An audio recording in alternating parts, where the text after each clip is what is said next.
The Green Party believes that the top priority for cannabis legalization should be public health and safety and eliminating the unsafe, illegal underground market.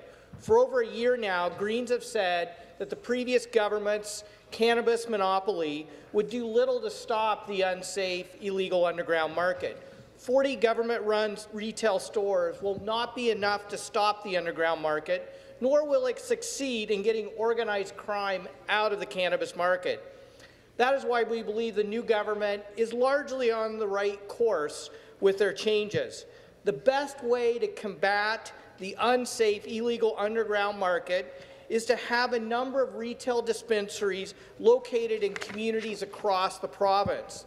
I was elected on a pledge to do politics differently, to reach across the aisle and work on issues together when it's appropriate. And so I want to be clear that I largely support the government's move with Bill 36, but I also want to raise a few concerns. First of all, I believe the bill should go to committee.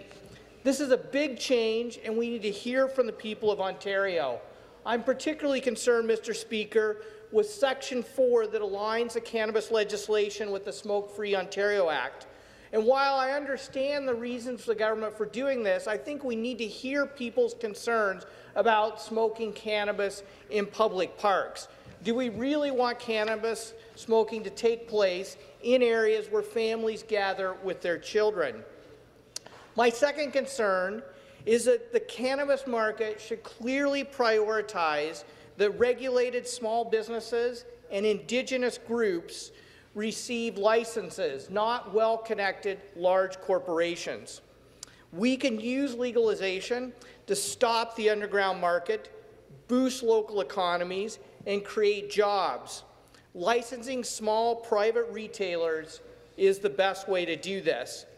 For this reason, I encourage the government to amend the licensing and authorization section to place a cap on the total number of licenses that any one business can hold, while proceeding with not placing a cap on the total number of licenses, modelled somewhat after Section 4, subsection 4 of the legislation.